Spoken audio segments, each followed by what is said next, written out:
राधे राधे, जय माता दी, हर हर महादेव। सोमवार की व्रत कथा।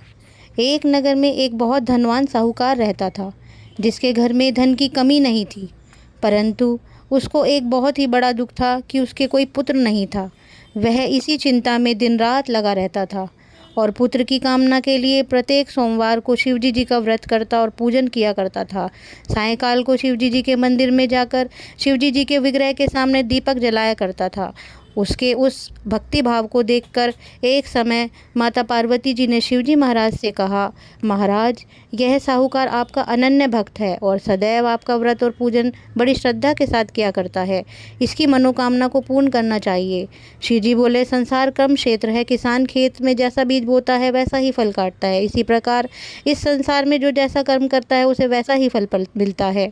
जब यह आपका अनन्य भक्त है और यदि आपकी किसी प्रकार का दुख है तो आपको इसे अवश्य दूर करना चाहिए, क्योंकि आप सदैव अपने भक्तों पर दयालु होते हैं और उनके दुखों को दूर करते हैं।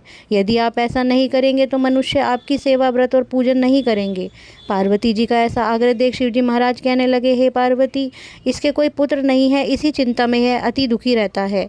इसके भाग्य में पुत्र न होने के कारण मैं भी इसे पुत्र प्राप्ति का वरदान नहीं दे सकता। परंतु मैं अगर पुत्र प्राप्ति का इसको वरदान दूंगा तो वह बस 12 वर्ष तक ही जीवित रहेगा। इसके पश्चात वह मृत्यु को प्राप्त हो जाएगा। इससे अधिक मैं उसे इसको नहीं दे सकता। यह बातें साहूकार सुन रहा था। इससे उसको न कोई प्रसन्नता हुई और न ही कोई दुख हुआ। वह जैसा पहले शिवजी जी महाराज का व्रत और पूजन किया करता था।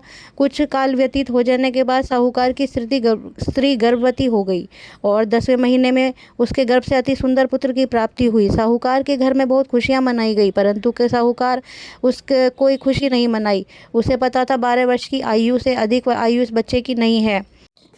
साहूकार के घर में बहुत खुशी मनाई गई, परंतु साहूकार ने उसकी केवल 12 वर्ष की आयु जानकर अधिक प्रसन्नता प्रकट नहीं की और न ही किसी को भेद बताया। जब वह बालक 11 वर्ष का हो गया तो उस बालक की माता ने उसके पिता से उसका विवाह आदि करने के लिए कहा।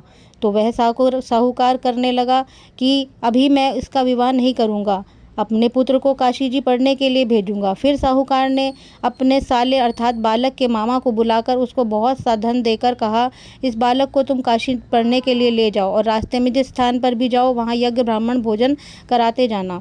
वह दोनों मामा और भांजे यज्ञ करते और ब्राह्मणों को भोजन कराते जा रहे थे। रास्ते में एक शहर पड़ा। उस शहर में राजा की कन्या का विवाह था और दूसरे राजा का लड़का जो विवाह कराने के लिए बारात लेकर आया था वह एक आँख से काना था।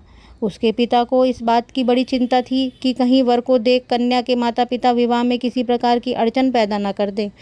इस कारण जब उसने अति सुंदर सेठ के लड़के को देखा तो मन में विचार किया कि क्यों न दरवाजे के समय इस लड़के के से वर का काम चला लिया जाए। ऐसा विचार कर वर के पिता ने उस लड़के और मामा से बात की तो वे राजी हो गए। फिर उस लड़के को वर के कपड़े पहनाकर घोड़ी चढ़ाकर कन्या के दरवाजे पर ले गए और सब सारे कार्य प्रसन्नतापूर्वक हो गया। फिर वर के पिता ने सोचा कि यदि विवाह कार्य भी इसी लड़के से करा लिया जाए तो क्या बुराई है।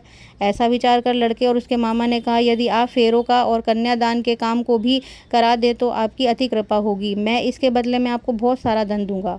तो उन्होंने स्वीकार कर लिया और विवाह कार्य में भी बहुत अच्छी तरह से संपन्न हो गया। परंतु जिस समय लड़का जाने लगा तो उसने राजकुमारी की चुंदड़ी के पल्ले पर लिख दिया कि तेरा विवाह तो मेरे साथ हुआ है, परंतु जिस राजकुमार के साथ तुमको भेजेंगे वह एक आँख से काना है और मैं काशी जा रहा हूँ पढ़ने के लिए। जाने के पश्चात उस राजकुमारी ने जब अपनी चुंदड़ी के पल्ले पर ऐसा लिखा हुआ देखा तो पाया उसने राजकुमार के साथ जाने से मना कर दिया और कहा कि मेरा पति ये नहीं है, मेरा पति वह है जिससे मेरा विवाह हुआ है, वह तो काशी पढ़ने गया हुआ है। राजकुमारी के माता पिता ने अपनी कन्या को विदा नहीं किया और बारात वापस चली गई। उधर सेठ का लड़का और उसका मामा काशी जी पहुंच गए। वहां जाकर उन्होंने यज्ञ करना और लड़के ने पढ़ना शुरू कर दिया। जब लड़के की आयु 12 साल की हो गई तो उसी दिन उन्होंने यज्ञ रचा था कि लड़के ने अपने मामा से कहा, मामा जी, आज मेरी तबीयत कुछ खराब हो रही है। मामा ने कहा, अंदर जाकर सो जाओ। लड़का अंदर जाकर सो गया और थोड़ी देर में उसके प्राण निकल गए। जब उसके मामा ने आकर देखा तो वह मुर्दा पड़ा था। तो उसे बहुत दुख हुआ और उसने मन में विचार किया कि यदि मैं अभी रोना पीटना शुरू कर दूंगा तो यज्ञ का कार्य अधूरा रह जाएगा।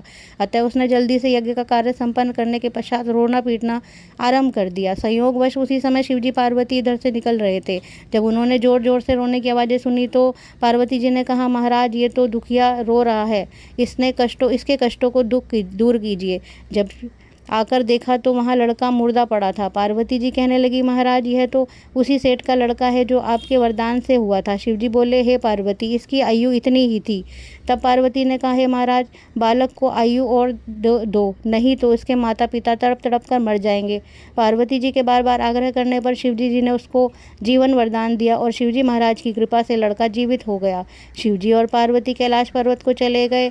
जब वह लड़का और मामा उसी प्रकार यज्ञ करते हुए ब्राह्मणों को भोजन कराते हुए घर की ओर चले तो रास्ते में उसी शहर में आए जहाँ उसका विवाह हुआ था। वहाँ पर आकर उन्होंने यज्ञ आरंभ कर दिया और उसी लड़के के ससुर ने उसको पहचान लिया और उसने महल में ले जाकर उसकी बड़ी खातिरदारी की और दास दासियों सहित आदरपूर्वक लड़की और जमाई को विदा कर दिया। जब वह अपने शहर के निकट आया तो मामा ने कहा कि मैं पहले तुम्हारे घर जाकर खबर कराता हूँ। जब लड़का मामा पहुँचा घर पे तो लड़के के माता पिता छत पर बैठे थे और प्रण कर रहे थे कि यदि हमारा पुत्र सकुशल लौट जाएगा तो हम राजी खुशी नीचे उतर आएंगे, नहीं तो हम यहीं से छत से गिरकर अपने प्राण दे देंगे। लड़के के मामा ने आकर यह समाचार दिया कि आपका पुत्र आ गया है तो उसको विश्वास नहीं आया। तब उनके मामा ने शपथ पूर्वक कहा कि आपका पुत्र अपनी स्त्री और बहुत सारा धन लेकर आया है। तो सेठ ने आनंद के साथ उसका स्वागत किया और बड़ा प्रसन्नता के साथ रहने लगा। इसी प्रकार से जो कोई भी सोमवार के व्रत को धारण करता है अथवा इस कथा को पढ़ता है, सुनता है, उसकी समस्त मनोकामनाएं पूर्ण होती है।